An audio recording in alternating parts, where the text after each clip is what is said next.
Hey, my name's Daryl from Rouse Realty. I am the Rouse in Rouse Realty. Just want to do my market update for you, which I do every month or so, depending on how I'm feeling, I suppose. So, in general, the coronavirus came in like a big wave, and it kind of pushed up a little bit too high, and the whole market overreacted a little bit. We even actually got rid of one of our employees straight away. Now we have hired her back, so everything's okay. But everyone did overreact a little bit. We even had tenants calling us saying, that's it, I'm not going to pay rent anymore, and that type of thing. But that seems to have leveled out a little bit now. That wave came in and now it's kind of settled back, and we're starting to see the light at the end of the tunnel and some sort of normalcy come back to the market. I think the rest of this year will be pretty steady. I did have one client that I spoke to this morning, a buyer making an offer on a property, predicting the price of property was going to come down 30%. That is not going to happen. 30%, that is not going to happen. We may see a little bit of a percentage drop, 2-3% maybe, but we will not see 30%. And she was from the Sydney market, so maybe the Sydney market is different, but Sunshine Coast market, we are not going to see that sort of drop. There's not that volume of desperate sellers to put that much pressure on the market for that to happen. Sellers here will just tend to wait it out a little bit for the most part. So in general, we are seeing the light at the end of the tunnel. I think we'll be out of this by June or July.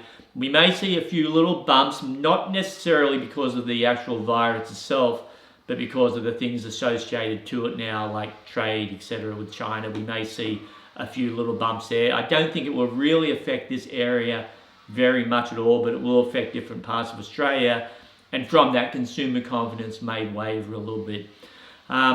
So let's talk about sales in general. Sales in general, the overall volume is down, I would say probably 30 or 40%. So we have seen a drop in volume, but the proportion of buyers to sellers hasn't really changed. So this ratio has stayed about the same. There's less property on the market, but there are also less buyers looking. So that ratio hasn't changed. So the ratio of property selling is still the same. The overall volume has dropped a little bit.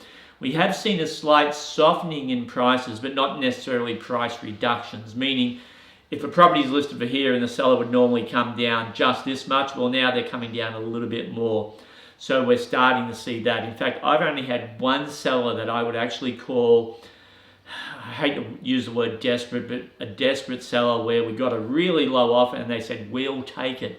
And I had to actually talk them into letting me negotiate them up a little bit and not risk losing them, which I did. But in my 34 years of selling real estate, I think that's the only person I've had that actually would fit into that desperate category. So buyers that are looking for that type of seller, they're almost non-existent, and they're finding that out.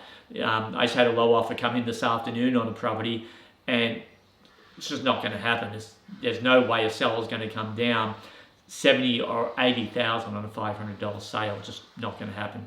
So that's kind of where the whole sales market is across the board, whether it's land, units, multi-unit, or single-family residential. They're all staying about the same right now, which I would say is pretty close to normal, but overall volume is down. On the rental side, when this corona thing first came in, again, we had some tenants call us panicking, going, I'm not going to be able to pay rent. We actually panicked.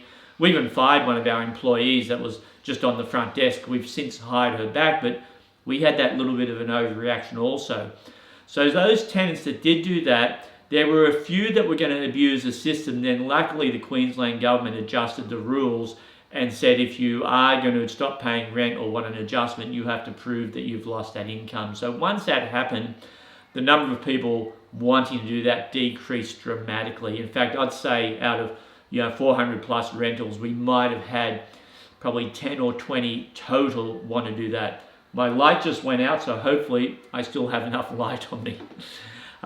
So we've had a few rentals do that, a few tenants do that, but not very many. In general, our owners have been very good and our tenants have been very good about working out some sort of compromise if we've had to, and not giving the tenant free rent, but deferring that rent, putting them on a payment plan, and then having them pay later. The majority of reduced rents, it's not free rent, it's deferred, and they're going to pay back even if it takes a year. So again, nearly everyone's worked that out okay. So that's kind of where we are right now. I think the rest of this year will be pretty steady, again with a few bumps.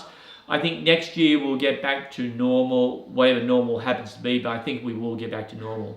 So as always, if you want to speak to me directly about your property, if we manage your property, please call the number on your screen. Hopefully it will appear right along here as I'm talking. And I'm the principal. You can call me anytime, have a discussion about your property, general question. You don't have to be thinking about selling or anything else. General questions, I'm always happy to take those calls. And I'm very good at returning calls. So if I miss your call, I will call you back. And that's it. If you are not one of our clients and you want to talk to us about management, again, call the same number. Happy to have a chat with you. That's it for now, and we'll see you next month.